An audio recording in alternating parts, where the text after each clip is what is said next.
They say, somewhere beyond the clouds, a golden vine still reaches towards the stars. And if you follow its path, you might just find the kingdom that vanished long ago, the kingdom that a boy named Coco once discovered. But it all began in a quiet little village. They say, somewhere beyond the clouds, a golden vine still reaches towards the stars. And if you follow its path, you might just find the kingdom that vanished long ago, the kingdom that a boy named Coco once discovered. But it all began in a quiet little village. Once upon a time, in a peaceful green valley surrounded by silver rivers and whispering trees, there lived a boy named Coco, curious, daring, and full of laughter. He loved exploring every secret of the world, climbing trees, chasing butterflies, and diving into the river till sunset. But one golden evening, when the sky was painted orange and his friends had gone home, Coco saw something glittering in the grass. He knelt down, and there it was, a tiny bean seed, glowing faintly like it held a piece of the sun inside. Coco whispered, "This doesn't look like an ordinary seed. Maybe it's magic." With a mischievous smile, he dug a small hole beside his cottage and planted it beneath the moonlight. The next morning, Coco woke to a sound, a soft rustle, like wind through 1,000 leaves. He rushed outside and gasped. Before him rose a gigantic vine, thick as a tree trunk, spiraling towards the clouds. It shimmered with sunlight, its leaves silver green, its scent sweet as honey. He could barely see the top. It disappeared into the heavens. Coco grinned. "I wonder where it goes." Without a second thought, he packed a small bag with some bread, a rope, and a flask of water. Then, with a deep breath, he began to climb. Higher and higher he went, above the trees, above the birds, above even the tallest hills. The wind grew cool, clouds wrapped around him, and the world below looked small and far away. After what felt like hours, Coco broke through the last layer of mist, and there it was, a magnificent castle resting upon the clouds. Its walls were made of white stone that glowed like pearls, and the gardens were filled with golden flowers that sang softly in the breeze. Coco stepped inside, eyes wide in wonder. In a grand kitchen, he saw a woman, beautiful and kind, cooking quietly by a crystal stove. She looked like no one from his world. Startled, she turned when she saw him. "Who are you, child? How did you come here?" Coco bowed politely and told her everything about the glowing seed, the vine, and his climb into the sky. The woman's eyes softened. "So, the vine still lives," she whispered. "I thought it was gone forever." But before Coco could ask what she meant, the castle began to tremble. The air grew heavy. A deep, thunderous sound echoed through the halls.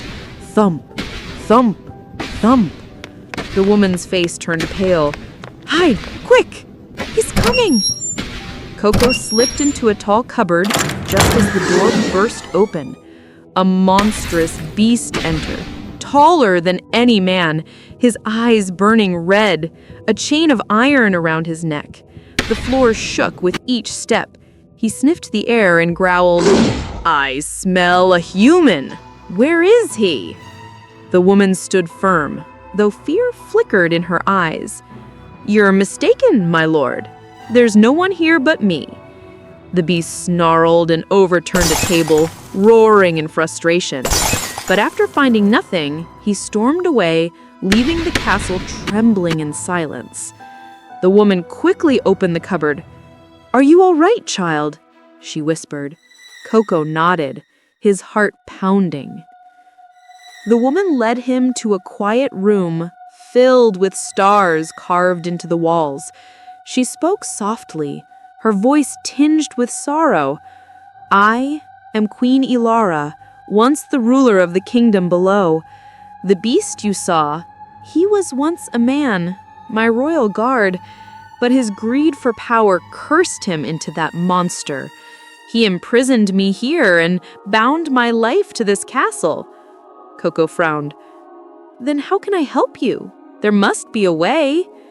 The queen hesitated. There is one, but it's perilous.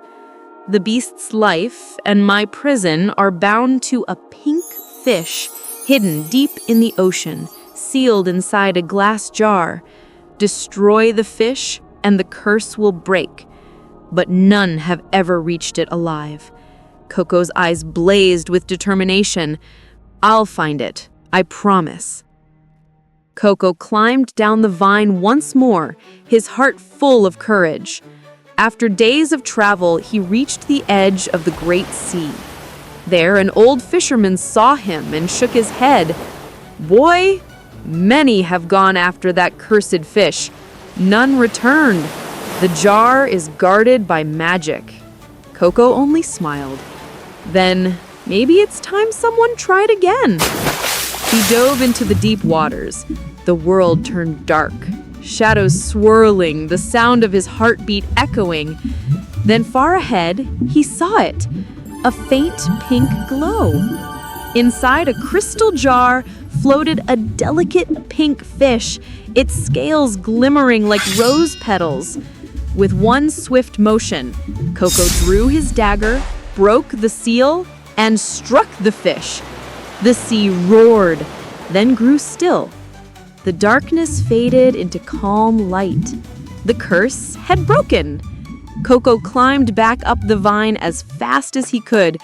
When he reached the castle, he found the beast sprawled on the floor, lifeless. The chains around his neck had turned to dust. Queen Elara stood beside him, free at last. Tears shimmered in her eyes. You did it, brave Coco.